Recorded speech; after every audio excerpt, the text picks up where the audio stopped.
Relatos para extranormales, casa embrujada. Hola, yo tengo una historia sobre una casa embrujada que le sucedió a mi tía materna. Como un pequeño contexto, mi familia materna es de un pequeño pueblo del sur de Veracruz.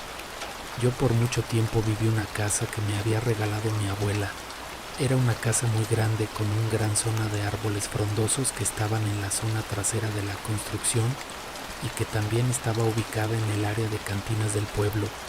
Un dato importante, antes de que llegáramos a vivir a esa casa, se encontraba completamente abandonada y por lo mismo con mucha basura, en especial en la parte trasera de la misma. Lo que era hojas secas, botella, vidrios rotos, que es algo que sería lo normal por las condiciones de la casa, pero también había otras cosas que eran extrañas en esa basura. Había ropa interior femenina y unas masas viscosas que no sabíamos qué podría ser. Mi esposo limpió la casa antes que nos mudáramos, pero de alguna manera siempre volvía a llenarse de basura. Al llegar a la casa, todo parecía normal, pero solo era cuestión de tiempo hasta que notáramos las primeras situaciones extrañas. En la casa hay un árbol grande y también una bicicleta.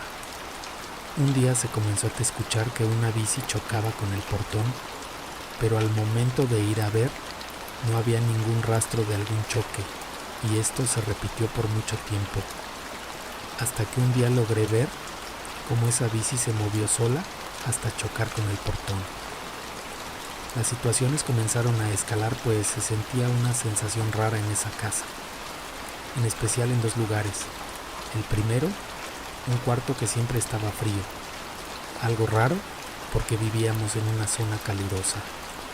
Y el segundo era la parte de atrás, donde había muchos árboles y plantas, pero también un pozo. En una ocasión, en la casa habían visitas y nos encontrábamos en la mesa que sobre ella estaba un molcajete que a vista de todos se movió por sí solo por una gran parte de la mesa. Cosa rara, ya que además era muy pesado. Sin embargo, no había sentido tanto miedo por estas situaciones, hasta una noche. Recuerdo que mi esposo llegaba siempre a la casa en las madrugadas, 4 o 5 de la mañana, pero esa noche escuché cómo se abría el portón y se cerraba, lo que se me hizo raro, ya que eran las 12 de la noche, pero en ese momento solo pensé que mi esposo llegó temprano. Después unos pasos se escucharon hasta que llegara a los cuartos, se detuvieron frente a la puerta y para ese momento mi hijo se había despertado para ver a su papá. Al momento que la perilla se comenzó a mover fue lento, como si de una película se tratara. Eso ya algo que te hacía sospechar que tal vez no era mi esposo el que estaba detrás de esa puerta. Pero no fue hasta el momento que se comenzó a abrir la puerta que nos dimos cuenta que no se veía nada detrás de esa puerta. En ese momento agarré a mi hijo y nos metimos en su cuarto lo más rápido que pude, con un miedo que no había sentido antes. Y el resto de esa noche no salimos de ese cuarto hasta que mi esposo llegó. Cuando le conté a él lo que había sucedido, no me creyó hasta que le tocó vivirlo por su cuenta.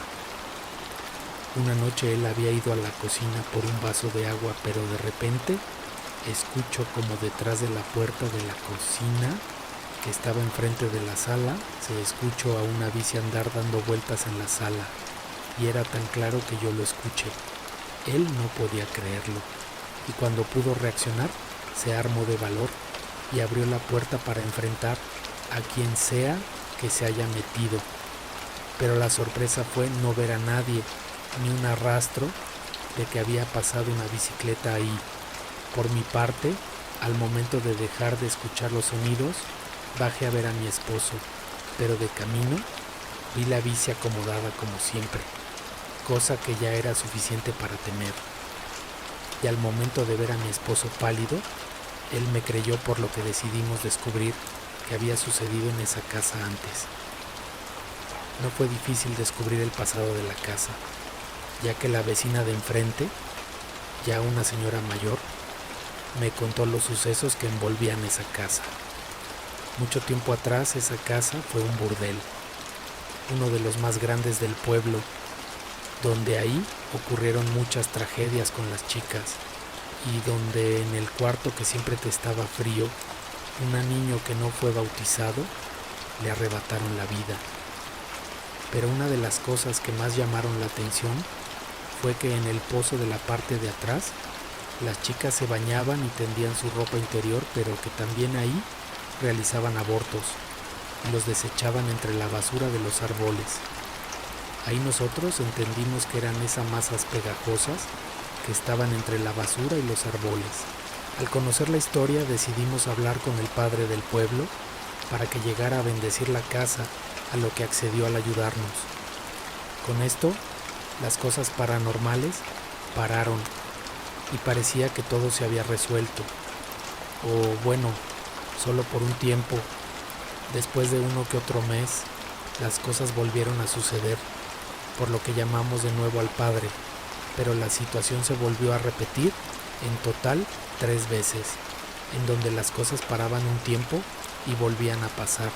En la última ocasión que las cosas pararon por mayor tiempo, creímos que por fin se había acabado después de tanto, y en ese lapso yo di a luz a mi segundo hijo. Una noche ya preparándonos para dormir, acomodé a mi hijo en medio de la cama con almohadas y envuelto en una sábana. En la noche un impulso de saber que mi hijo está bien. Con mi mano comencé a tocar en medio de la cama para sentirlo, que mi hijo estaba bien, pero para mi desgracia me di cuenta que no lo sentía, por lo que rápido me levanté y desperté a mi esposo. Le dije que el niño no estaba en la cama. Al momento de encender la luz, pudimos ver a los pies de la puerta a mi hijo, aún dormido y envuelto en su sábana. A la mañana siguiente, al despertar, un ardor surgió en mi pierna y se lo dije a mi esposo para que viera que tenía, pero para mi sorpresa me dijo que tenía una pata de gallo marcada. Otra situación que sucedió en esa casa, pues un día se escuchó un estruendo tan fuerte como si un autobús chocara con la barda de la casa, por lo que todos salimos rápido a ver qué había pasado. Pero para sorpresa de todos no había ningún rastro de un choque. En ese momento decidimos salirnos de esa casa, por lo que la pusimos a la venta. Los siguientes dueños de esa casa intentaron tener un hijo, pero lo lograron y al poco tiempo pusieron a la venta la casa. El siguiente dueño comenzó a sufrir desgracias en su vida, pero no fue hasta que casi pierde la vida en una ocasión que decidió poner a la venta la casa también. La siguiente pareja en comprar la casa intentaron igual tener un hijo y lo lograron, pero tristemente al poco tiempo de dar a luz al niño lo perdieron, por lo que igual se puso a la venta la casa. El último inquilino comenzó igual a tener desgracias, pero a diferencia del anterior, él no tuvo la suerte de evadir la muerte. Con esto la casa fue abandonada y está a la venta aún a día de hoy, pero en el pueblo ya se conoce que esta casa está maldita, por lo que nadie la quiere comprar, por lo que el tiempo ha mostrado en su abandono la maldad que espera a sus siguientes víctimas. Espero que te sirva la historia de mi familia PPP. Igual si quieres tengo una foto de la casa. ¿Tú has tenido un encuentro con algo sobrenatural en la ciudad? Compártelo en los comentarios. Relatos para extranormales.